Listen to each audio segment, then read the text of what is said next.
Welcome back to the Exit Velo podcast. I'm Adam Cohen alongside Ben Rossi. And Ben, the Dodgers broke a 32-year curse. They finally won the World Series. They went to the postseason for 7 straight years, maybe even 8. And they finally did it. They finally broke the curse. Kershaw finally got his ring. And even though the Rays put up a good fight, I think a lot of people are very happy the Dodgers won it all. Yeah, absolutely. I mean, while the Dodgers are definitely one of those teams that a lot of people have loathed over the years, and they're one of those teams that, like, I know they're the big money spenders and everything. The baseball world has to be happy. I mean, like I was saying all these other times before, one of the great pitchers of the decade, Clayton Kershaw, has finally got a ring. It's always amazing to see like a star player like him finally cement his legacy. I think it's just especially sweet when a team overcomes a lot of other past playoff blunders and wins it all. Just to see like Dave Roberts now is not the most talked about manager who can't win it all, and he's not the one being like scapegoated for a loss now because he's won it all, and he's just such a respectable guy in the game. I just think it was just a beauty for the overall, whether you like the Dodgers or not. It's just a great beauty to see such a historic team like the Dodgers finally win it all after these past close failures. And this is a trend that we have actually been used to seeing. The Royals broke a big curse when they won in 2015. The Cubs did that in 2016. And the Astros won their first World Series in 2017. The Nationals won their first World Series last year. So all these teams are now coming to the forefront, winning the World Series in perhaps the first time in their team's history or for the first time in forever. And it's honestly nice to see, even though there isn't really a true dynasty. Even the 2010, 2012, 2014 Giants weren't a true dynasty. There's been a different World Series winner ever since 2000 every year. So it's very different, but it's also exciting because each year a different hometown fan base are getting excited by a team finally winning the World Series again.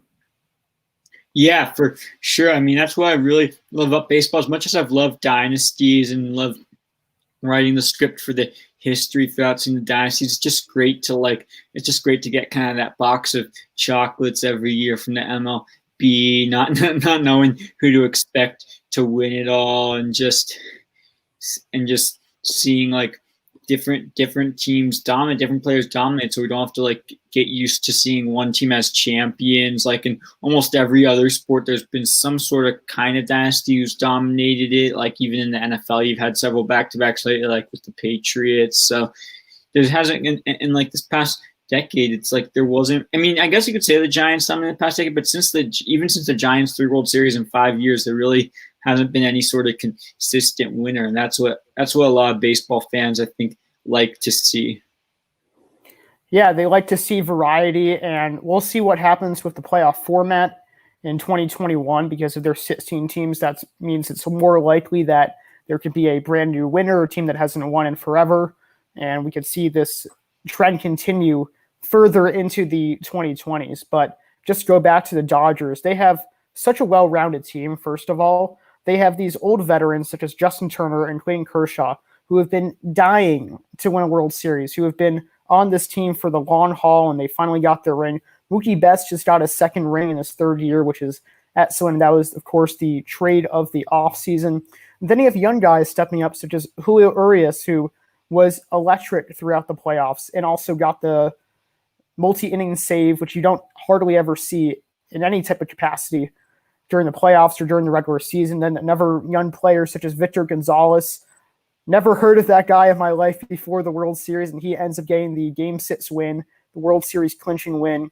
And they were just a complete team. They were the team to beat. They had the Vegas odds going for them. And even though they are a big market team, it's hard not to root for them, hard not to be happy for them.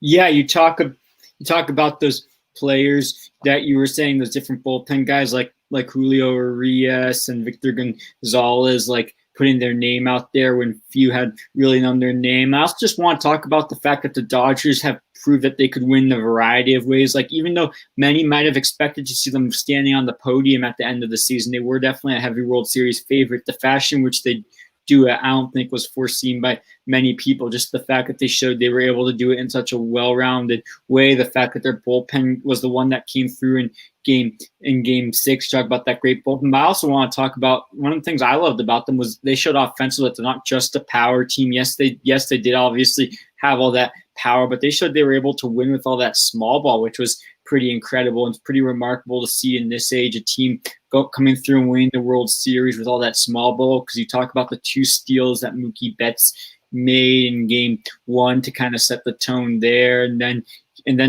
they pulled off the suicide squeeze in game 4.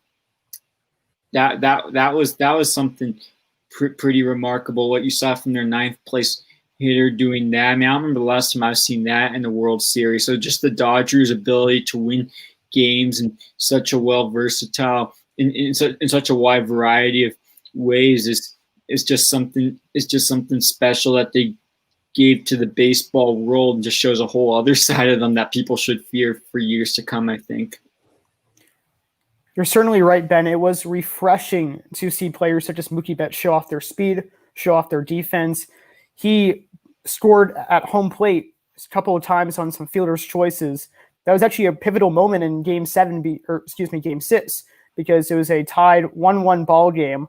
Ball hits the first baseman. Betts had a great jump out third base to throw home, and he's in there way ahead of the tag, and that was a go-ahead run for the Dodgers, the World Series winning run as well. So it was nice to see him, nice to see his great defense, especially in the National League Championship Series, where he essentially robbed a couple of home runs and never extra base hit. And then the Rays, too, to their credit, did that throughout the entire playoffs. They stole bases. They had great defense. They kept on putting on the pressure. They won in a variety of ways. But the Dodgers were just better in the World Series because they had great starting pitching. Their bullpen came through when they needed it in Game 6. And they also just beat them offensively, as you described, in a multitude of ways. Yeah, absolutely. And just when it was all said and done, the Dodgers just had the edge. I mean, their ability to, like, their weakest area everyone saw them in was their bullpen, but their ability to, like, exploit that area and end up having that area also be good just kind of made it so, like, there's no way the Dodgers are losing this now. And another player on the Dodgers that really contributed throughout the entire playoffs is Walker Buehler, and that was back in Game 3. And Buehler gave one of his best postseason starts to date, and that was 6 innings pitched, 1 earned run, and 10 strikeouts. And that was supposed to be arguably the best pitcher's duel in the series between Buehler and Charlie Morton. But Morton gave up 5 earned runs and 4 1/3 innings pitched. Even though he's big game Charlie, didn't have a big game in Game 3, and the Dodgers took a strong hold of that one. So it's nice to see Buehler continue his legacy, and again, another young player that continues to shine for Los Angeles. Yeah, that would be a young pitcher down the years to come. They cannot be more excited about Buehler. I mean, that guy throws gas, and he was just completely dominant over the Rays bats. I wasn't expecting to see anyone. And then speaking of, like, names, I mean, Walker Buehler was fairly well known, but it was great to see a young name in the World Series. Speaking of young names, the next game 4, you see an instant classic that's ended by the least likely name in either lineup to end up winning the game on a walk-off base hit, and one of the most remarkable, definitely one of the most, it'll go down with, like, Luis Gonzalez's hit, maybe Joe Carter's home run, as some of the most remarkable walk-off hits in MLB history. What Brett Phillips did, this guy whose name I certainly hadn't heard of, who's mostly there as the purpose of a fielder, he comes up to pinch hit with 2 strikes on him from a star closer like Kenley Jansen, and then he ends up getting that 2-run base hit, and then you see 2 errors by the Dodgers on that last play. That's something we're not used to seeing from a team like the Dodgers, especially. And then he kind of changed the tone of that series by tying it up 2-2, and it looked like his team was going to fall behind 3-1. So game 4 was, I mean, while it wasn't the great pitching that we saw from, like, a Walker Buehler in Game 1, that was a real instant. That was just a real instant classic, just the fashion in which it ended. And and everything we saw in that game. It was surprising to see Brett Phillips come through with the big hit, and I love the details that you provided because it provides so much context to the situation as well. He was this guy who was not supposed to be, he wasn't even on the ALCS roster, made the World Series roster. He's been on a variety of teams such as the Brewers and the Royals, finds himself in the World Series and gets the game-winning hit, and Randy Arozarena, who else scores to win the game, to walk it off. And he fell down. He went back to third base and he came around to score. And those errors you were talking about, one of them was from Chris Taylor and the other one, I believe, was from the catcher at the plate. Will Smith, yeah. Yeah, okay, yeah, it was Will Smith. I wasn't sure if it was him or Barnes, but Smith's a great catcher in his own right. So to see both of those errors happen was just so surprising. And it was a back and forth game to begin with as well. The Dodgers were winning for a good deal of the game, but then the Rays had a 3-run homer from Brandon Lau to make it 5-4, and it was back and forth towards the very end, and the Rays still somehow found a way through. I just could not believe it. I mean, it seemed like the momentum was really turning in that series, but then to the Dodgers' credit, as we go into Game 5, the Dodgers were able to really bounce back from that. I mean, that disappointing loss. When a team suffers a disappointing loss like that in the World Series, I never know how they're going to be able to bounce back because they did everything. I mean, they did everything right in the game until the ending, and they got like big home run. They kept regaining the lead. So when teams are able to regain the lead and then frustrating lose it, I don't know how they bounced back. But the Dodgers somehow did the next game. They only allowed 2 runs, and Kershaw, I mean, it wasn't as dominant of a start in Game 5, but it was good enough of a start for him to get the win and shut down the haters again. And then this game became pivotal for the Dodgers going all the way to make the World Series. And then it was great for, I feel like, Kershaw, even though it wasn't his best start. And the funny thing is he's had better starts in the postseason where he didn't get the win because his bullpen blew it. But in this start, to see Kershaw get the win, go 2-0 on the World Series, that was just a great moment to see him finally cement his legacy as someone who could pitch in the World Series, despite what all these doubters were saying. Overall, Kershaw had an astounding postseason. It was from start to finish, essentially. He was very impressive. His first start went 8 innings, had 13 strikeouts. As you mentioned, wasn't one of his best starts in Game 5, but he still kept the Dodgers throughout the ball game and helped hold down the lead. So that was impressive on his end. And to be fair, the Dodgers faced the 2018 Red Sox, who cheated, the 27 Astros, who cheated. So Kershaw, sure, he had his fair share of bad postseason starts besides that, but facing those two teams certainly did not help. So it was nice to see him go 2-0. I was honestly hoping that he would get World Series MVP. Corey Seager, of course, won it. He batted over 400, so he's more than deserving of winning that award. But it was just nice to see Kershaw finally get his ring. And I saw a bunch of photos from Bleacher Report, from MLB's Instagram page, and it was just nice to see that finally his legacy was cemented. Finally, Kershaw has that, no doubt about it, Hall of Famer look. He already did, but now he has a World Series to boot.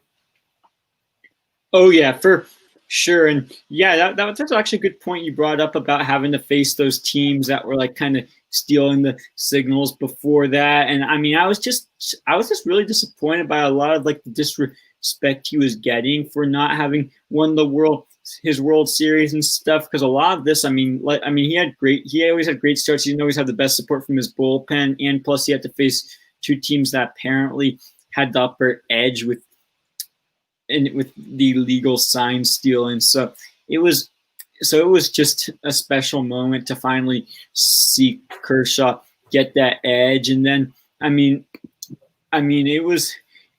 was a little bit shocked that Glasnow didn't rebound. I was actually a little worried for Kershaw that he would have to face a great pitching Glasnow. But Glasnow, was once again awful. He pitched 5 innings, giving up 6 hits and 4 earned runs. I guess, the World Series was just not Tyler Glasnow's time. While he did have a decent other postseason, it was what I thought was great to see. Max Muncy homering again, and the kind of World Series he had, I think, is something that's underrated for the baseball world. It was incredible how he drew all those walks in the World Series, and then he hit quite a few home runs, including that monster shot he hit off glass now in Game 4. I just want to talk about Max Muncy for a bit, because Max Muncy is a very interesting guy. I saw him come up with the A's. I knew he had the power in him. He just had some struggles with striking out quite a bit, but just to see how he's grown with his plate discipline, and now to see him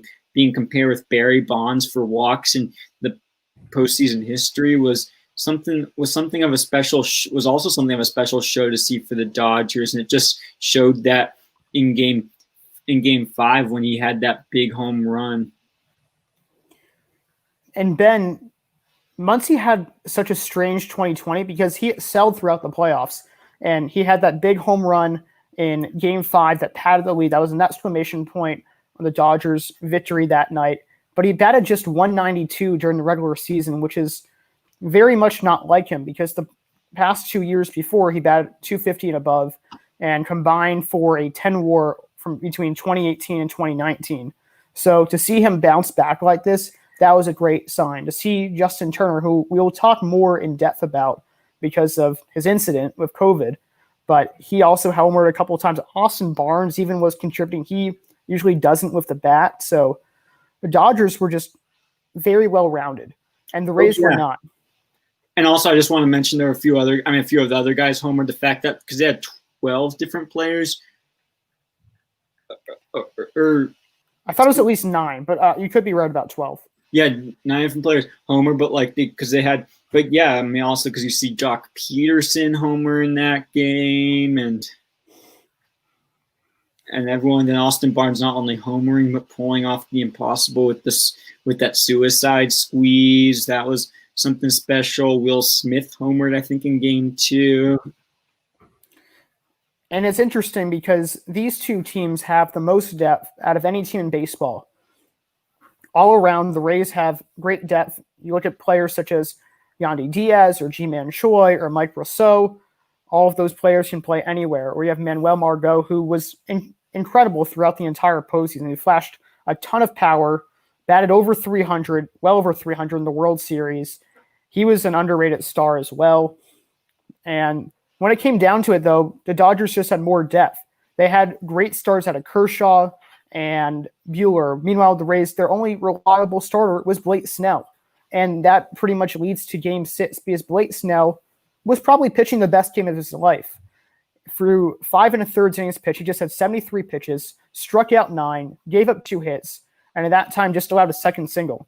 They were worried, or rather Kevin Cash and the analytics department of the Tampa Bay Rays were worried because, well, he's facing Mookie Betts in the top of the Dodgers order, which are lethal. But he already struck out the top 3 guys twice, each of them. So it was insane that they took him out, especially with Mookie Betts being terrible against lefties throughout the 2020 season. So the Rays take out their one reliable guy and tax their bullpen even more and put in their worst reliever, one of their worst relievers in the playoffs, Nick Anderson, who was excellent during the regular season, but was also dealing with a decrease in velocity and also given up an earned run in the 6th of his last outings.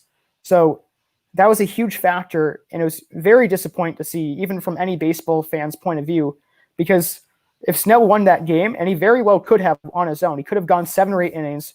The Rays could have used Diego Castillo and Pete Fairbanks to close it off, and it would have been an interesting Game 7 matchup between Buehler and Morton, which could have been the pitcher's duel that we wanted the entire series. So it was disappointing to see, and again, the Rays did not have the depth, or as much depth as the Dodgers, turns out, in the 2020 World Series.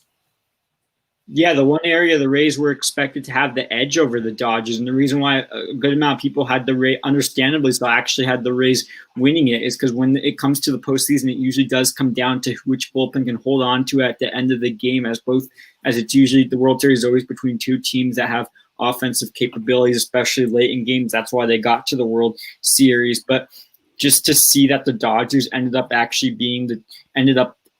having the better bullpen, especially in Game 6 when the Rays bullpen that was thought to be far superior and one of the best in baseball suddenly falling apart. Once the Rays bullpen fall apart, it's like their chances of winning the World Series kind of fell apart there. And once the Dodgers bullpen dominated, it's like they almost solidified their chance of winning the World Series here. And I agree with you. I mean, everything looked to be going great for Blake Snell. I mean, the fact he was in company, like the fact that he was becoming the first pitcher in the World Series since Sandy Koufax, one arguably the greatest of all time, to have 9 strikeouts through just 4 innings. Sandy Koufax did it back in 1963 against the Yankees, but like he also, like the way he got guys out too, like besides his strikeouts, he barely had any balls leave the infield. Apparently there were only like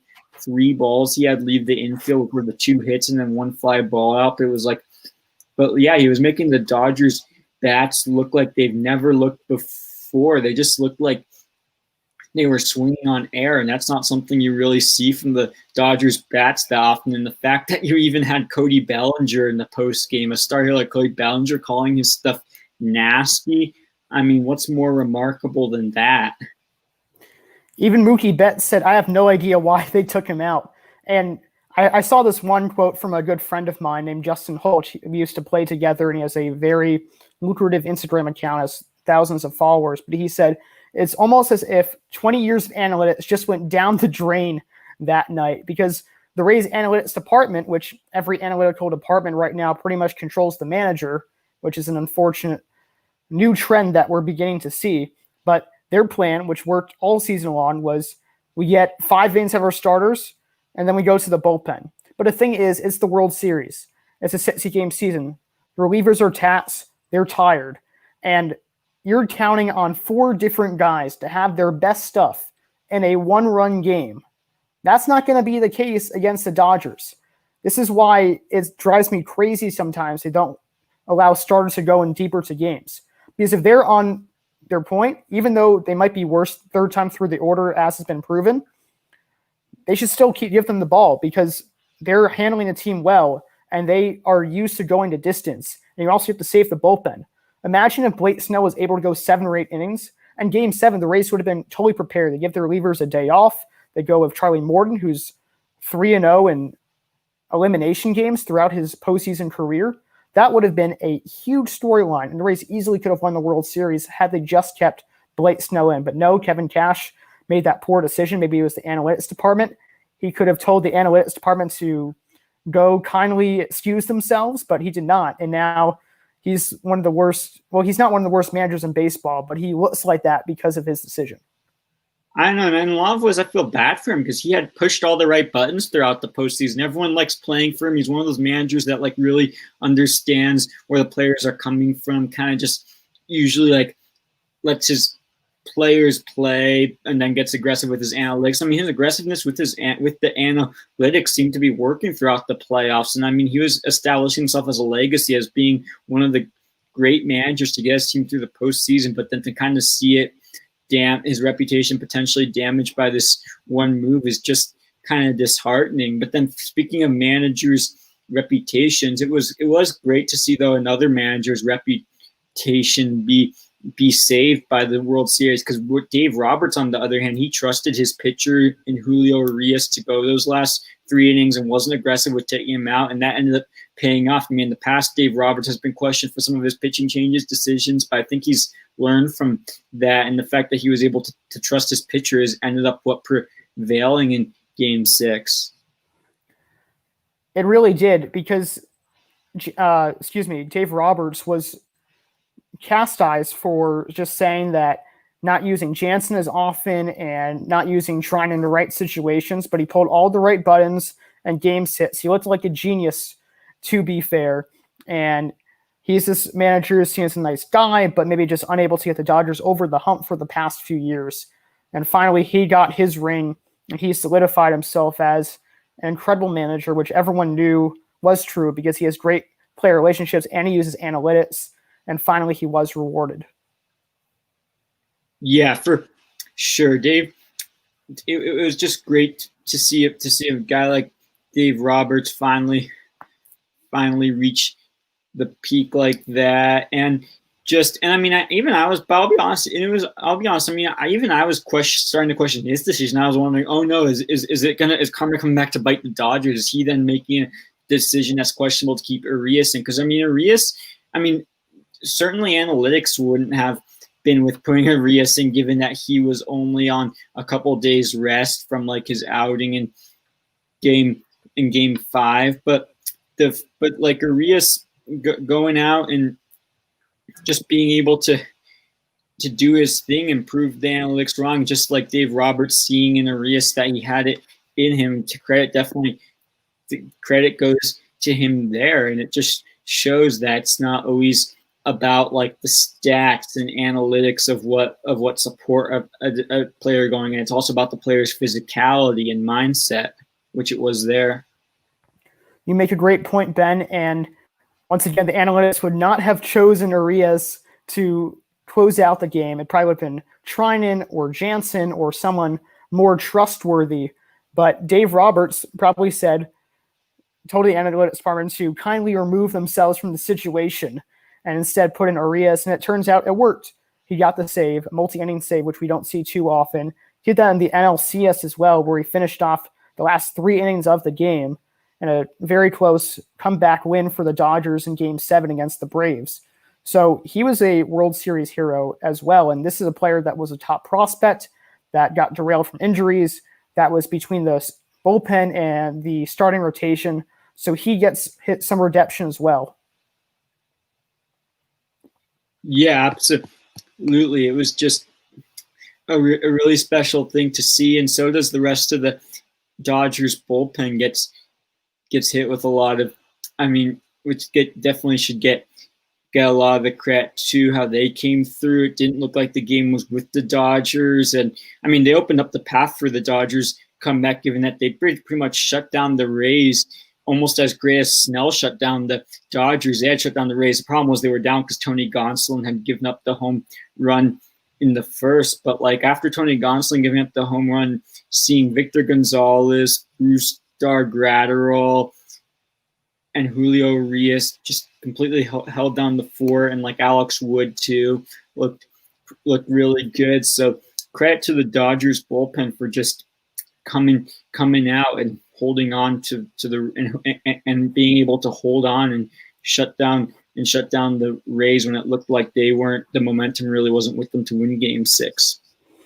And the best part is the Rays were known for their bullpen. The Dodgers were not, and they had to be forced to go to a bullpen game in Game 6 because Tony Gonsolin was completely terrible throughout the postseason, and there was just pretty much no one else that could throw for Game 6. I thought because he was pitching that the Rays would be able to win that one. It certainly looked like it through the first 5+ innings with Blake Snell on the mound.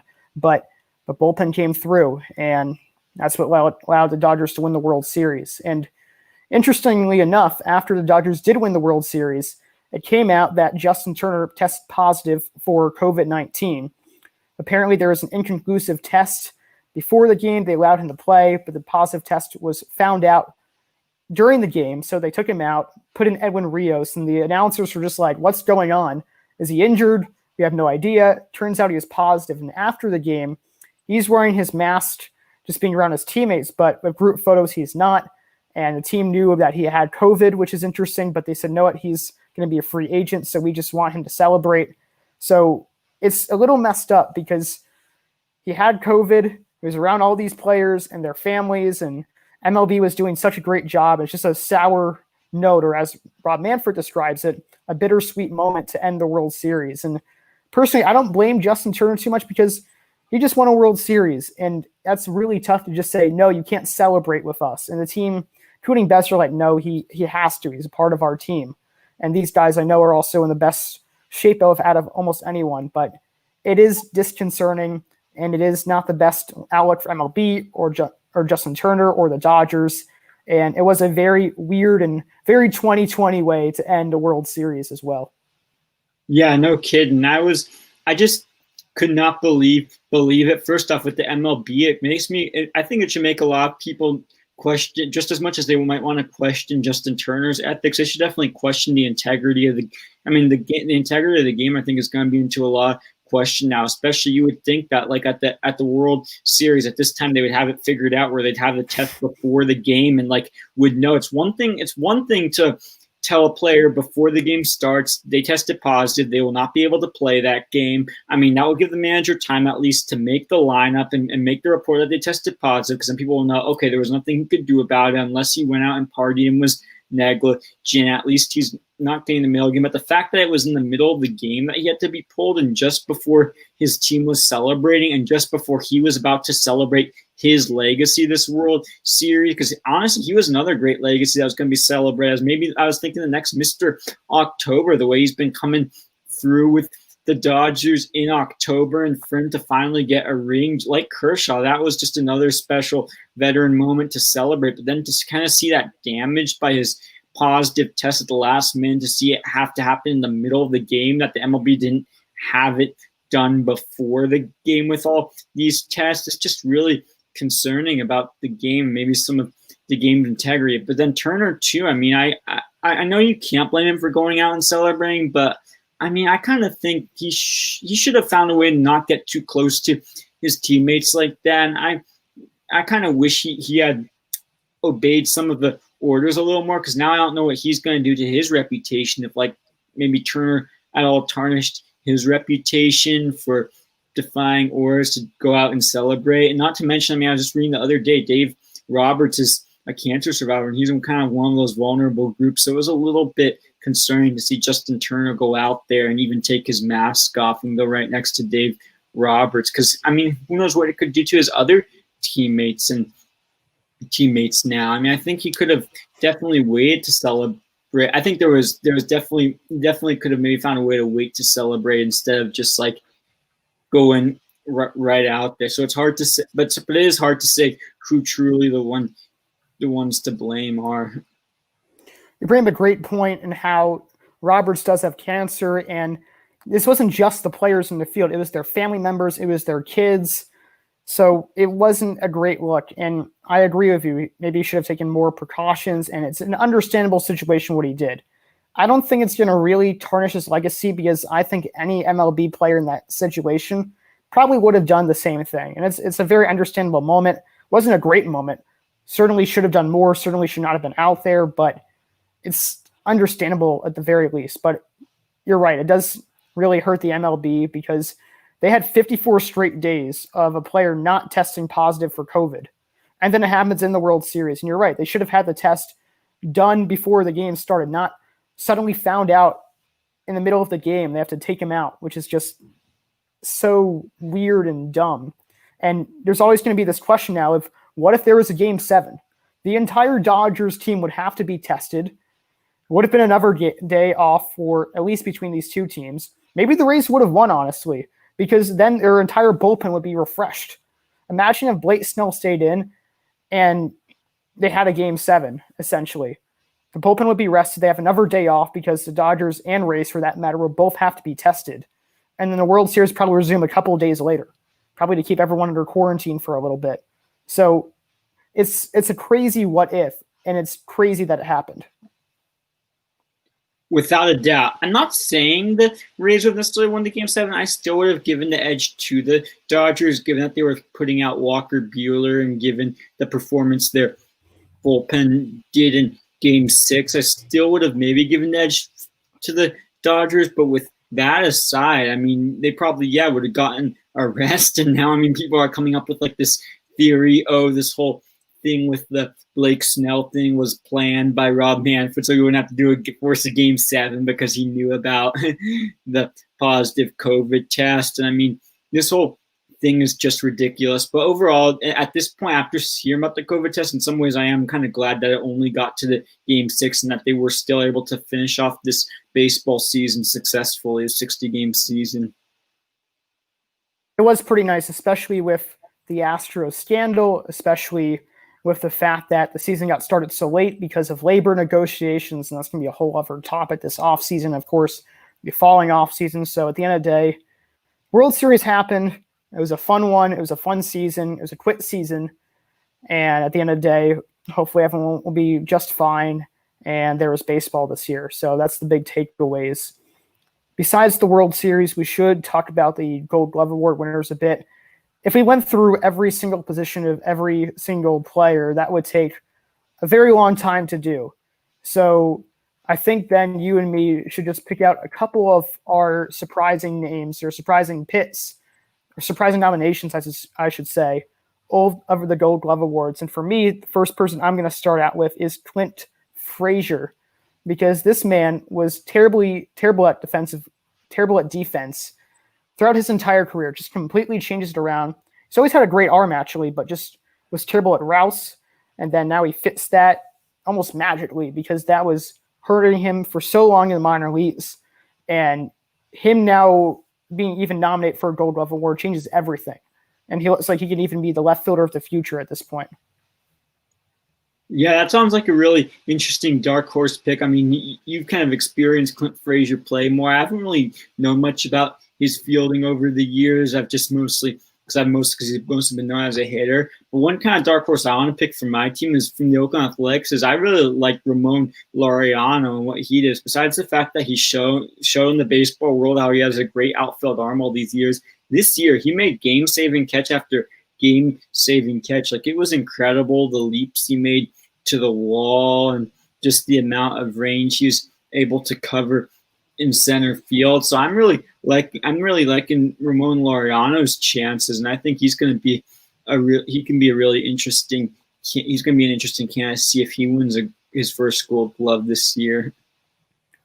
Laureano does have a lot of hype. I have heard that his range isn't the best, and he didn't grade out too well defensively on certain defensive statistics, but he does have the pedigree. He does have some of the best center field catches in the last couple of years, so that can certainly help him, because a lot of times the Gold Glove Award winners are won by the popular vote and who's flashy. But Buxton and Lise Robert also were great picks for the center field job, and I would not be surprised if they won that award as well.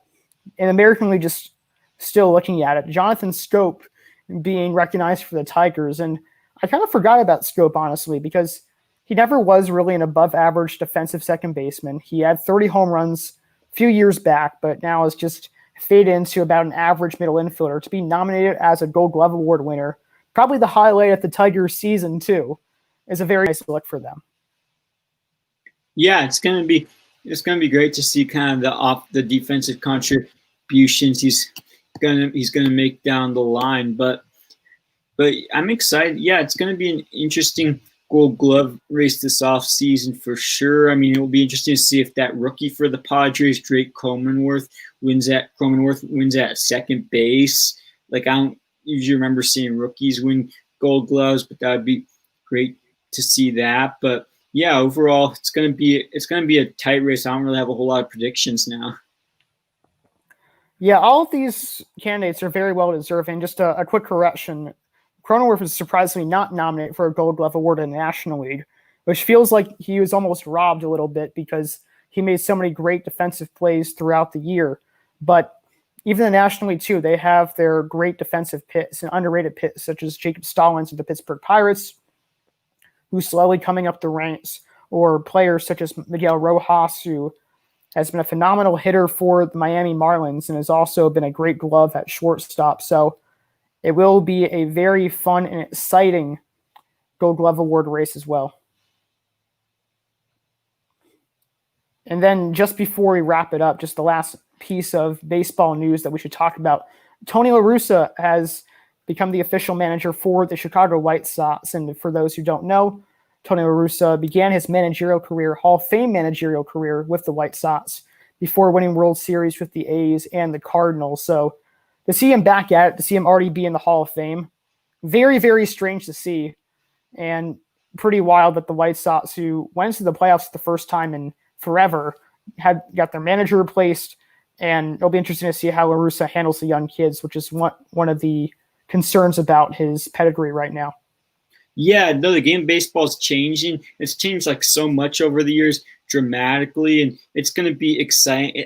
I'm really interested to see how he's going to be able to adjust to the changes in the game because he's been out of it for so long. But he's just been such an innovator the way he's managed, and it just shocks me. I don't remember the last time ever seeing like a Hall of Famer, guy who's already in the Hall of Fame, come back out of retirement to work in the game of baseball. This includes managers, certainly not players, and this includes this, but also even with like managers and GMs. I never remember that happening, of a guy getting inducted to the Hall of Fame, then coming back to the game. Like, wow, that's going to be that might be a first.